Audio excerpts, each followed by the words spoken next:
சொல்லுங்க. காலை வணக்கம். காலை வணக்கம் அனைவருக்கும். காலை வணக்கம். சாப்பாடாச்சு, சாப்பிடலாமா?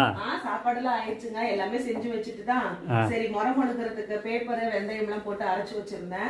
சரி அதெல்லாம் முழுகிடலாம் அப்படின்னு சொல்லிட்டு ஃபர்ஸ்ட் ரெடி பண்ணிடலாம் அப்படின்ட்டு முறம் முழுகிட்டு இருக்கேன். இன்னும் ஒரே ஒரு முறம் தான், அவ்வளவுதான். முழுகி வச்சுட்டு வந்துடுறேன். சரி. அதுக்குள்ள நீங்க மாட்டுக்கெல்லாம் தீனி போட்டு வந்துருங்க, சாப்பிடலாம். சரி. இன்னைக்கு என்ன சாப்பாடுன்னு பார்த்தீங்கன்னா, இன்னைக்கு இட்லி ஊற்றிட்டு கொத்தமல்லி சட்னி தான் அரைச்சிருந்தேன். காலையில் நல்லா நாட்டு கொத்தமல்லி தலை ஃப்ரெஷ்ஷாக கிடச்சிச்சு. சூப்பராக வந்து காலையில் டிஃபனுக்கு இட்லியும் கொத்தமல்லி சட்னி தான் அரைச்சிருந்தேன். மதியானத்துக்கு அப்படியே கையோட தயிர் சாதத்தை கிண்டி வச்சாச்சு. பால் தயிர்லாம் ஊற்றி நல்லா கடுகுளுத்தம் பருப்பு, மாதுளம்பழம், கொத்தமல்லி தலையெல்லாம் போட்டு நல்லா மிக்ஸ் பண்ணி வச்சாச்சு.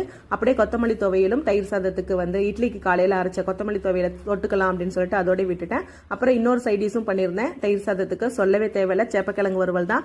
தயிர் சாதத்துக்கும் சேப்பக்கிழங்கு வறுவலுக்கும் சும்மா டக்கரா அப்படி இருக்கும். இன்னைக்கு இதான் எங்க வீட்டுல சாப்பாடு ஃப்ரெண்ட்ஸ். அப்புறம் இந்த வீடியோ பிடிச்சிருந்தா லைக் பண்ணுங்க, ஷேர் பண்ணுங்க, கமெண்ட் பண்ணுங்க. Bye friends.